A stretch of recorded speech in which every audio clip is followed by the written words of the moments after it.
안녕하십니까. 이번 시간에는 엠폭스의 관리에 대해서 말씀을 드리겠습니다.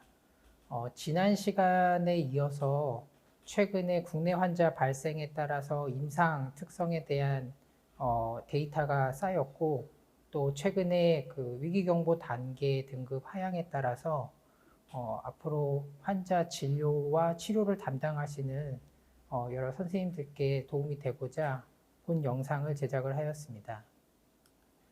오늘 말씀드릴 내용은 엠폭스 질병의 개요와 역학, 전파 양상, 임상 증상 및 실제 사례, 진단, 치료, 그다음에 감염 관리에 대해서 말씀을 드리도록 하겠습니다.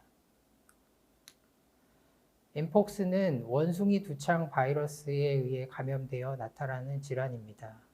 원숭이 두창 바이러스는 인수공통 바이러스로 이중가닥 DNA 바이러스입니다.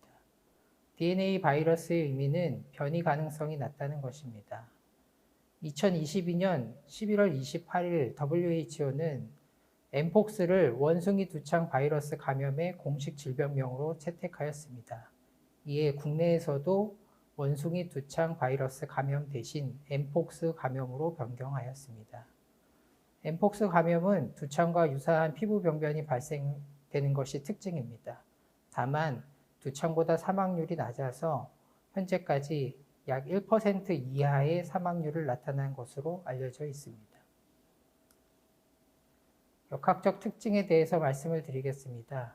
기존에 알려진 잠복기는 5일에서 13일이었으나 최근에 여러 연구에서는 노출 후 7일에서 10일이 잠복기로 알려졌습니다.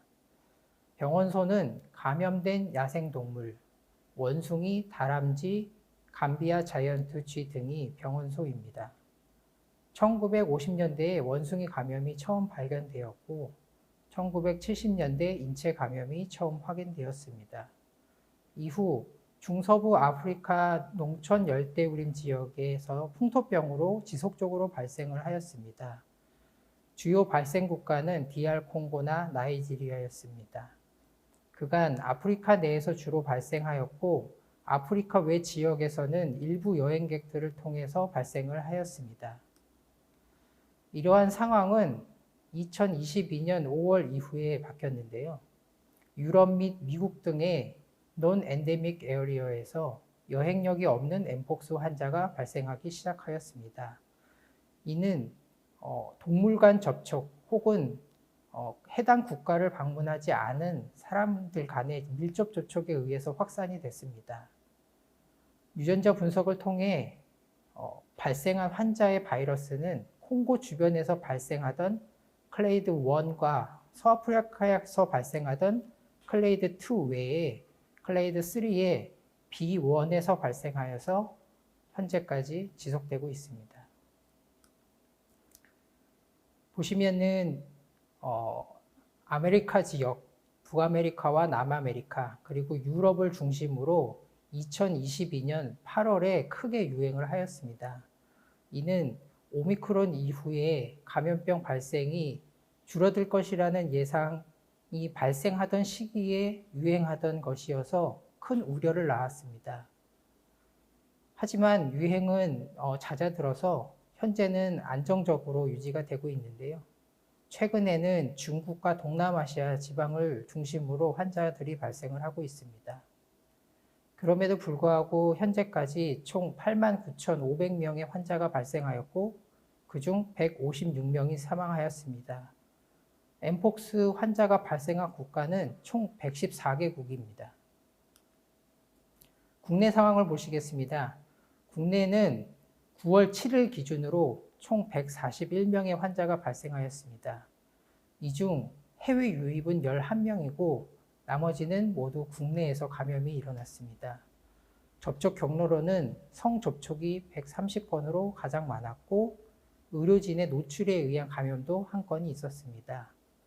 질병관리청에서는 최근 엠폭스 환자 발생의 추이가 감소 추세이며 충분한 치료법 및 예방법이 정립됨에 따라서 위기 경보 단계를 관심으로 하향 조정하였습니다.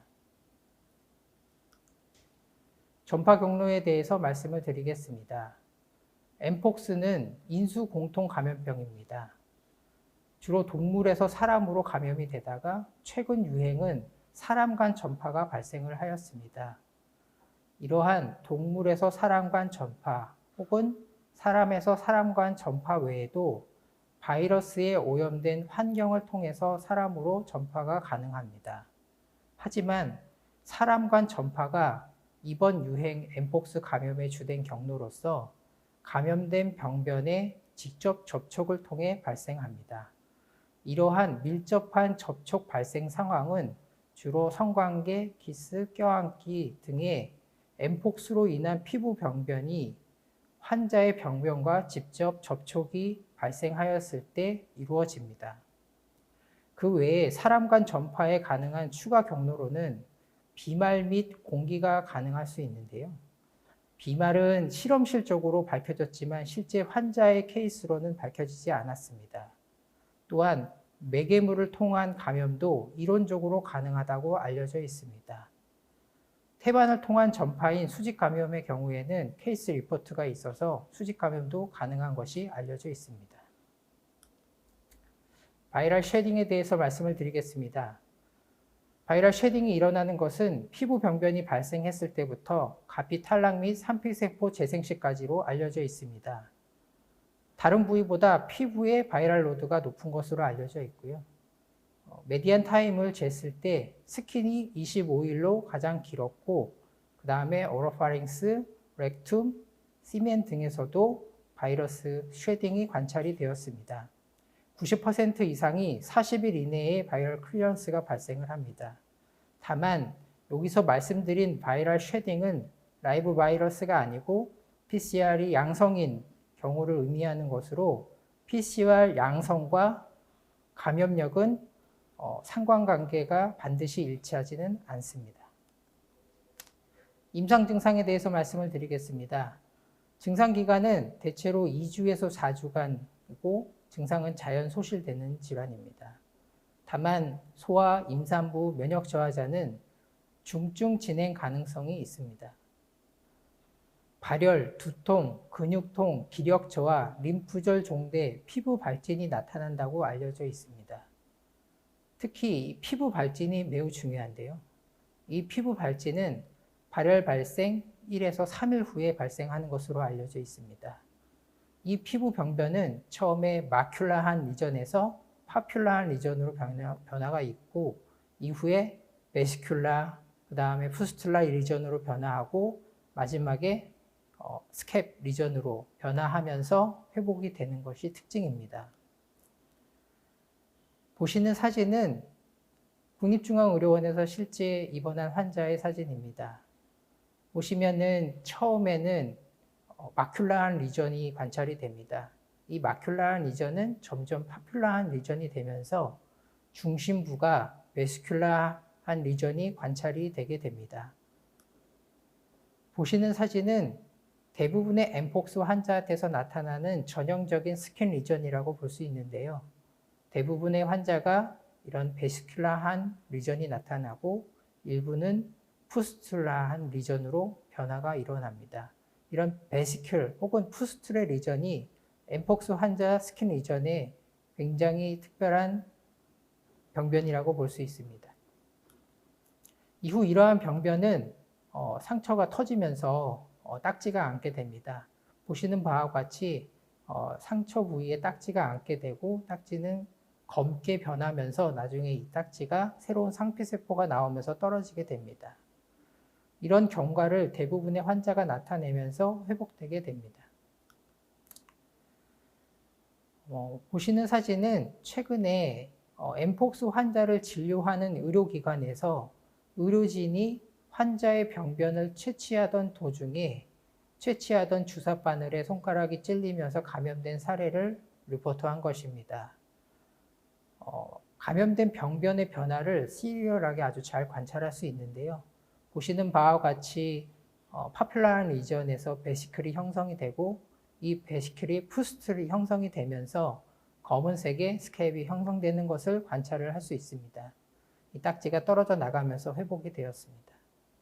환자는 전신 증상은 나타내지 않았고 국소적인 피부 증상만 나타내다가 호전된 케이스였습니다.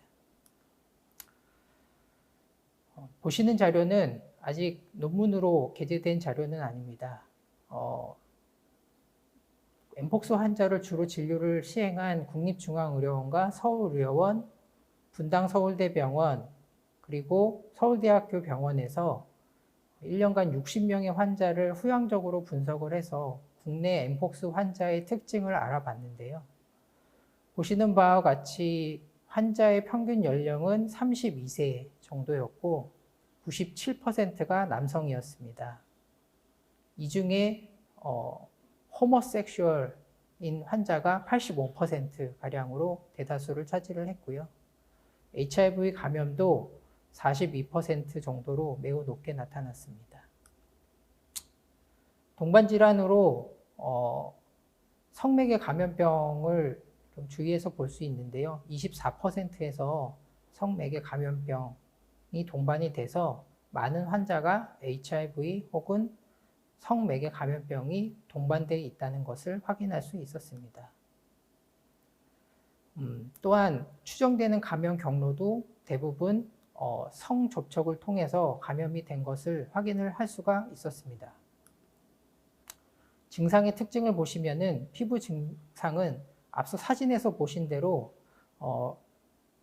베시큘라하고 푸스툴라한 병변이 대부분을 차지를 했고요. 이 병변에서 폐인을 호소하거나 소양증을 호소하는 경우가 많은 환자한테서 나타났습니다. 그리고 증상으로도 이런 병변의 폐인을 호소하는 환자가 대부분이었습니다. 반면에 저희가 처음에 말씀드렸던 전신 증상, 발열을 포함한 전신 증상은 상대적으로 많이 나타나지 않은 것을 확인할 수 있었는데요. 이는 병원에 방문한 이후기 때문이기도 하고 발열의 전신 증상보다는 피부 등의 국소 증상이 주된 증상일 가능성이 높다고 생각되기도 합니다. 반면에 마이알지아라든지 칠링 센스 같은 증상은 높은 비율로 나타났고 어떤 대상자 모집의 한계일 수도 있지만 과거에 림프절 종대가 주된 증상이라고 저희가 설명을 드렸었는데 림프 아데노패시도 15% 정도로 예상보다는 낮게 관찰이 됐습니다. 앞서 말씀드린 대로 환자가 대부분 병원에 왔을 때는 전신 증상이 사라지고 피부 병변만 있을 때가 많아서일 수도 있으나 발열이 호전될 때까지는 1일 정도가 소요가 됐고 피부 병변 발생 시부터 진단까지는 5일 정도가 소요가 됐습니다.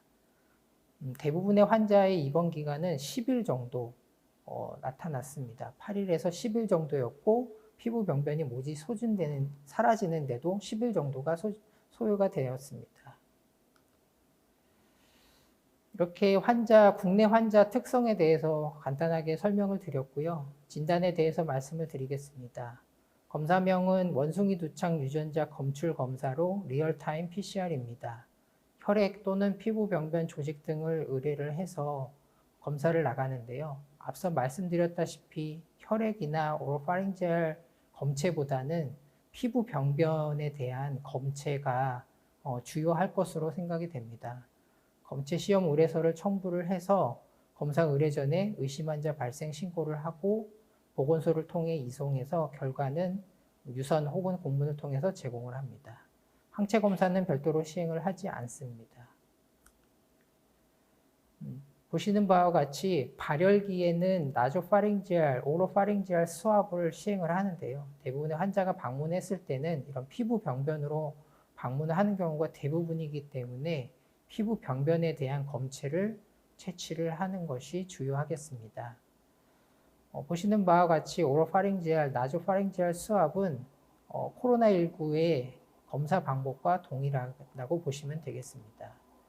피부 병변은 피부를 소독하고 피부 병변에 루프를 떼어낸 뒤에 안쪽을 브러쉬로 문질러서 컨테이너에 담는 식으로 검체를 채취하시면 됩니다.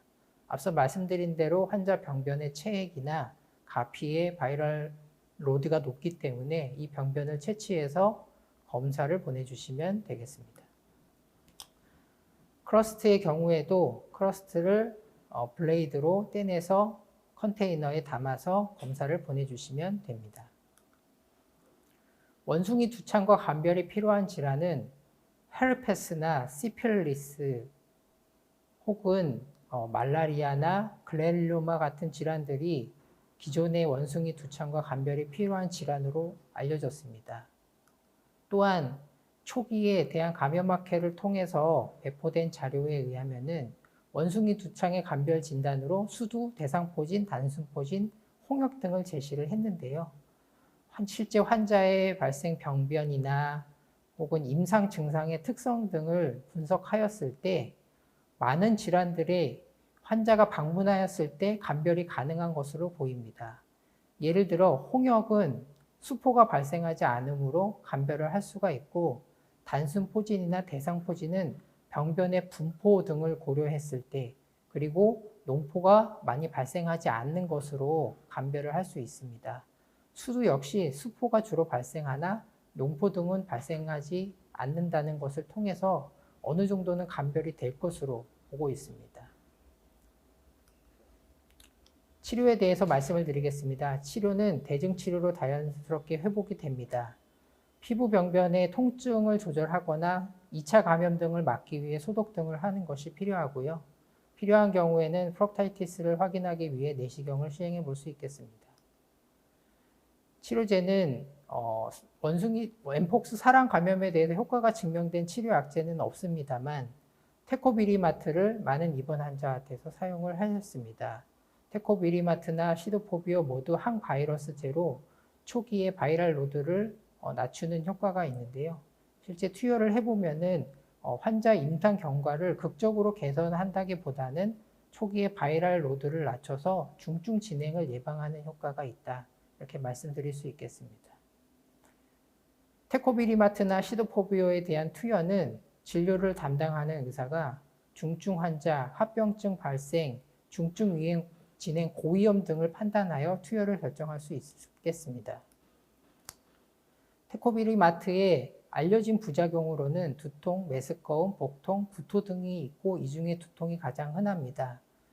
하지만 실제 사용 사례가 데이터로 나와 있지는 않지만 실제 환자에게 투여를 해본 저의 경험을 말씀을 드리면은 대개는 특별한 이상 반응을 보이지는 않았습니다. 시도포비어의 경우에는 CMV 감염 치료제로 많이 쓰이는 항바이러스제인데요. 엠폭스 환자한테도 투여할 수 있는 것으로 알려져 있습니다. 국내에서는 중증 감염 환자 1명에 대해서 투여를 한 경험이 있었는데요. 환자가 중증으로 진행하거나 테코비리마트의 효과가 없다고 판단될 시 투여해 볼 수 있겠습니다. 환자 관리에 대해서 말씀을 드리겠습니다. 과거에는 모든 환자가 확진이 되면은 격리 입원 치료를 시행을 해서 앞서 데이터에서 보여드린 대로 8일에서 10일 정도 격리 입원 치료를 시행하였습니다. 하지만 환자 진료를 시행하다 보니 환자에게 적극적인 치료가 필요 없는 사례가 굉장히 많았습니다. 이에 정부에서는 확진되고 나서 격리 입원 치료가 필요한지를 판단한 이후에 격리 해제가 불가능하지만 자가치료가 가능한 경우에는 자가치료를 하도록 변경을 하였습니다. 그래서 확진이 되고 나서 격리는 유지돼야 되는 피부 병변이 있지만 입원 치료가 필요 없는 경우에는 자가치료로 격리로 유지를 하고요. 이후에 입원 치료를 하다가 3일 후에 재평가를 해서 격리 해제 여부 혹은 격리 해제가 어려우면 자가치료가 가능한지를 재평가하는 알고리즘을 제시를 하였습니다. 이렇게 격리를 지속하더라도 최대 격리 기간은 최대 14일을 넘지 않도록 권고하고 있습니다. 격리 해제 기준은 보시는 바와 같습니다. 기본적으로는 새로운 병변이 발생하지 않아야 됩니다. 48시간 동안 새로운 피부 점막의 병변이 발생하지 않고 기존의 병변은 모두 가피가 탈락하거나 가피가 남아있는 경우에도 의복으로 모든 병변을 가릴 수 있으면 격리 해제가 가능합니다. 앞서 말씀드린 입원이 필요하지 않은 환자가 격리가 유지돼야 되는 경우 자가치료로 격리를 유지할 수 있는데요. 자가치료 격리 전환은 아래 보시는 것과 같은 5가지 요건을 충족하는 경우입니다. 첫 번째 보시면은 입원 치료의 필요성은 없거나 적지만 추가로 자가격리가 필요하다고 판단된 경우, 그리고 의료진이 격리기간을 지정하는 경우, 그리고 필요시에 재입원이 가능한 경우, 자가격리가 자택에서 가능한 경우 등이 되겠습니다. 대개는 입원 치료는 필요하지 않지만 자가격리가 필요하고 자가격리가 가능한 상황에서 자가치료로 전환합니다. 백신에 대해서 말씀을 드리겠습니다. 백신은 노출 전 혹은 노출 후에도 예방요법으로 사용이 가능합니다. 과거의 2세대 두창 백신, 엠폭스 백신이 아닌 두창 백신의 경우에도 엠폭스 예방에 85%의 효과가 있는 것으로 알려져 있고요. 지금 접종이 진행되고 있는 3세대 백신 진네오스의 경우에는 2019년도에 개발이 됐고 살아있는 바이러스를 약하게 만들어서 접종을 하는 생백신입니다. 4주 간격으로 2회 접종하면 이후 추가 접종은 없고요. 피내 접종으로 진행을 합니다.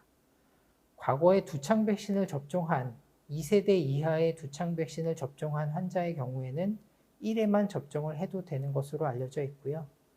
진네오스 접종 후 4주간 코로나 백신 접종은 연기할 것을 권고하고 있습니다. 최근에 진네오스 백신의 효과에 대한 논문이 발표가 됐는데요. 보시면은 전체적으로는 66%의 효과, 면역이 정상인 환자에서는 80% 혹은 76%의 효과를 나타내어서 진네오스 백신은 엠폭스 예방에 상당한 효과가 있는 것으로 판단이 됩니다. 국내에서는 올해 엠폭스 유행 이후에 백신을 도입해서 현재까지 적극적으로 접종을 진행하고 있습니다. 5월 8일 도입된 이후에 1차 접종은 총 6,314명이 접종을 시행하였고요. 2차는 3,018명이 접종을 해서 저는 개인적으로 이런 백신 접종이 유행을 억제하는 데 많은 도움을 주지 않았을까 이렇게 판단을 하고 있습니다. 감염관리에 대해서 말씀을 드리겠습니다. 앞서 질환의 특징에 대해서 말씀을 드린 바와 같이 감염력은 피부 병변이 있는 동안에 감염력이 있다고 생각하시면 되고 격리는 딱지가 떨어져 나가고 새로운 병변이 생기지 않을 때까지라고 생각해 주시면 될 것 같습니다. 환자에게는 병변이 가급적 노출되지 않도록 보호해 달라고 말씀을 해주시고 발열이나 호흡기 증상 등의 전신 증상이 있는 경우에는 마스크 착용을 권고해 주시기 바랍니다. 진료 시에는 환자의 병변에 직접 접촉이 일어나지 않도록 접촉 감염에 유의해서 진료를 시행하시면 되고요. 피부 병변이 있는 경우에는 피부와의 접촉을 주의하고 환자도 가급적 가리도록 설명해 주시면 됩니다. 환자가 사용한 침구류는 세탁해 주시면 되고 병실 환경 관리는 일반적인 표면 감염 주의에 준해서 청소를 해주시면 됩니다. 환자 진료 후 환기 시행을 해주시면 되고요. 기존에 알려진 바와 같이 음압병실 등의 특수시설 및 장비는 일반적으로 필요하지 않습니다. 다만 앞서 말씀드린 대로 에어로졸이 발생할 수 있는 상황, 예를 들어 인투베이션을 하거나 이런 상황에서는 음압병실 등이 필요할 수도 있습니다. 정리하겠습니다. 대부분의 감염은 피부 간 직접 접촉으로 인해 발생을 하고 환자는 HIV, 시필리스를 포함한 성매개 감염병의 검사를 필요로 합니다. 대부분의 환자는 입원이 필요하지 않고 셀프 리미팅 디지즈로 생각하시면 되겠습니다. 국내 환자 분석 자료를 통해서 호흡기 및 전실 발열 등의 증상은 뚜렷하지 않고 피부 병변이 대부분을 차지하고 그 피부 병변은 굉장히 특징적이다 이렇게 말씀을 드릴 수 있겠습니다. 기저질환이 없는 환자에게 사망률 및 중증 진행 가능성은 매우 낮다 해서 환자가 악화될 가능성은 매우 낮은 피부 질환이다 이렇게 말씀드릴 수 있겠습니다. 진단 및 치료에 있어 특정과 장비 혹은 특정 시설 등 없이 비말 및 접촉 주의를 시행하면서 진료가 가능하다는 말씀을 드리고요. 특히 곧 있지 않아서 이 엠폭스 감염은 3급 감염병으로 하향될 예정입니다. 때문에 환자들이 일선 의료기관에 방문할 수 있습니다. 하지만 말씀드린 대로 대부분의 환자가 호흡기 전파, 비말 전파는 매우 가능성이 낮고 피부 병변이 주된 증상이며 중증으로 진행할 가능성이 매우 낮기 때문에 피부 병변에 대해서 감별을 잘 해주시고 보존적인 치료를 해주시면 감사하겠습니다. 보시는 것은 참고한 자료입니다. 이상 저의 발표를 마치겠습니다. 이를 통해서 엠폭스 환자 진료에 많은 도움이 되셨으면 합니다. 경청해 주셔서 감사합니다.